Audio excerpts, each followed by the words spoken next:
नमस्कार, जय हिंद साथियों। स्वागत है आप सभी का आपके अपने यूट्यूब चैनल अमन स्टडी पॉइंट में। साथियों, सीटेट के वीडियोज में आज हम लोग बाल विकास एवं शिक्षा शास्त्र के प्रश्नों को देखेंगे जो आपके प्राइमरी स्तर और जूनियर स्तर दोनों परीक्षाओं के लिए है। यानी जो प्राइमरी स्तर और जूनियर स्तर की सीटेट की तैयारी कर रहे हैं वो लोग इस वीडियो को देख सकते हैं। तो चलिए शुरू करते हैं वीडियो को, और वीडियो में पूरे अंत तक बने रहिएगा। तो साथियों, पहला प्रश्न है आपके स्क्रीन पर, यानी आज का पहला प्रश्न है। इसके पहले हम लोग 140 प्रश्न देख चुके थे, तो आपने नहीं देखा है तो एक बार जाकर प्लेलिस्ट चेक कर लीजिएगा। CDP वन लाइनर बना हुआ है प्लेलिस्ट में, आपको वहाँ पर वीडियो देखने को मिलेगा। तो पहला प्रश्न है, विकास में वृद्धि से तात्पर्य है। तो विकास में वृद्धि से तात्पर्य आकार, सोच, समझ और कौशलों में वृद्धि से है। चलेंगे अगले प्रश्न की ओर। अगला प्रश्न है साथियों आप सभी के स्क्रीन पर, परिपक्वता का संबंध है। तो परिपक्वता का संबंध है विकास से। प्रश्न आपको पूछे जाएंगे और ऑप्शन 4 ऑप्शन में आपको यहाँ पर ये उत्तर वाला ऑप्शन देखने को मिलेगा। तनाव और क्रोध की अवस्था है, तो किशोरावस्था को तनाव और क्रोध की अवस्था कहा गया है। और एक प्रश्न और आपसे पूछा जाता है कि किसने किशोरावस्था को तनाव एवं क्रोध की अवस्था कहा है, तो स्टेनले हाल, ये भी आप लोग याद रखेंगे। चलेंगे साथियों अगले प्रश्न की ओर। अगला प्रश्न है, बालक का विकास परिणाम है। तो बालक का जो विकास है साथियों, यह वंशानुक्रम व वातावरण की अंतःक्रिया का परिणाम है।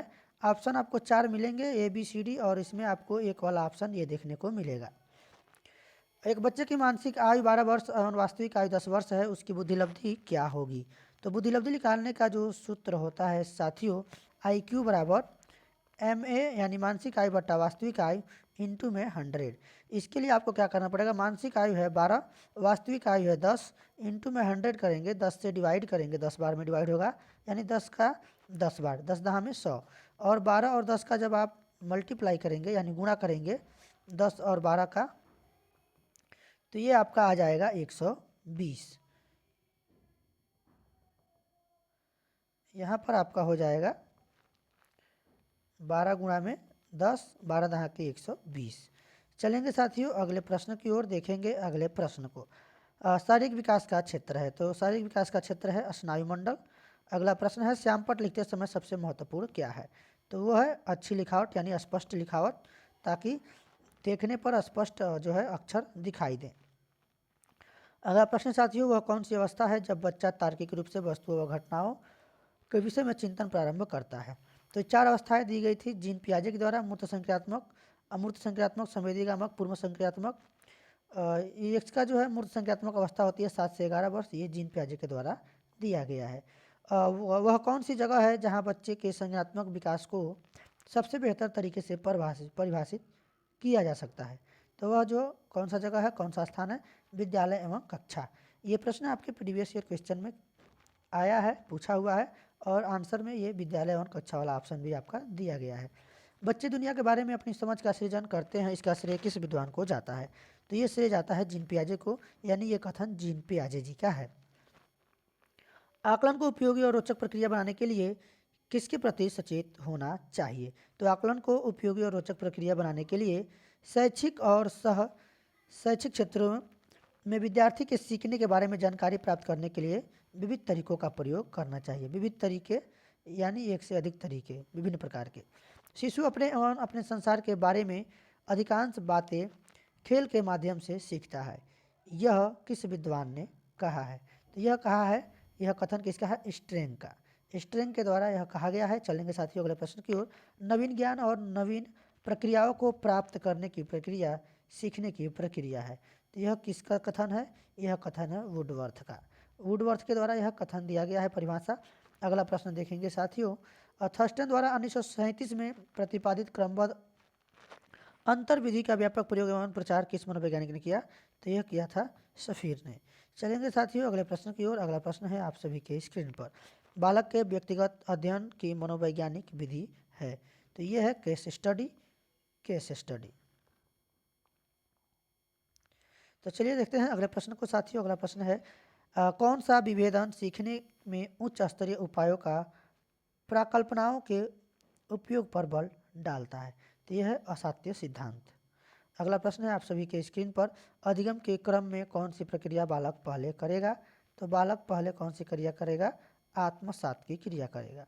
आत्मसात नहीं है, ये आत्मसात है, तो यहाँ पर साथियों आत्मसात होगा। चलेंगे अगले प्रश्न की ओर।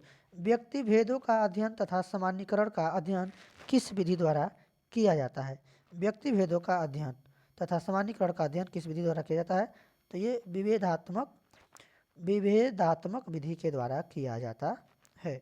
अगला प्रश्न है साथियों, संबंधवाद वह सिद्धांत है जो समस्त मानसिक क्रियाओं को परिस्थितियों तथा अनुक्रियाओं के बीच मूल एवं अर्जित संयोजन का कार्य मानता है। यह कथन है, यह कथन किसका है साथियों? तो यह कथन है रेन का। चलेंगे अगले प्रश्न की ओर। अगला प्रश्न है और इस वीडियो का आखिरी प्रश्न है, अधिगम स्थानांतरण में सामान्य तथा विशिष्ट अंश का सिद्धांत किस मनोवैज्ञानिक ने प्रस्तुत किया था? अधिगम स्थानांतरण में सामान्य तथा विशिष्ट, तो यहाँ पर अगर हम बात करें तो दोनों को मिलाकर ये पूछ रहा है द्विकारक सिद्धांत। तो द्विकारक सिद्धांत में साथियों क्या है? एक आपका जी फैक्टर होता है, एक आपका और एस फैक्टर होता है। तो सामान्य जी से जनरल, एस से स्पेशल यानी विशिष्ट। तो यहाँ पर साथियों स्पीयरमैन का यह कथन है। बुद्धि का द्विकारक सिद्धांत त्रिकारक सिद्धांत पूछा जाए, स्पीयरमैन के साथ आंसर लगाएंगे। बुद्धि का एक कारक सिद्धांत बीने। और भी हमने आपको पिछले वीडियो में कराया था बुद्धि का बहुकारक सिद्धांत, बुद्धि का तरल सिद्धांत, तरल क्रिस्टल सिद्धांत किसने दिया था? तो कैटल ने। तो ये सब आपको रिवाइज यानी करते रहना है, रिवीजन करते रहेंगे तो साथियों भूलेगा नहीं। कहाँ से कौन सा प्रश्न आपके परीक्षा में उठाकर पूछ देगा, ना आप जानते हैं ना हम जानते हैं, क्योंकि वह तो है जो है सिर्फ पेपर बनाने वाले ही जानते हैं कि वो कहाँ से प्रश्न पूछेंगे। इसलिए सभी जो प्रश्न है महत्वपूर्ण है, सभी को दोहराते रहना है। तो साथियों आज की वीडियो में बस इतना ही, मिलेंगे अगले वीडियो में कुछ और प्रश्नों के साथ। तब तक के लिए धन्यवाद। जय हिंद।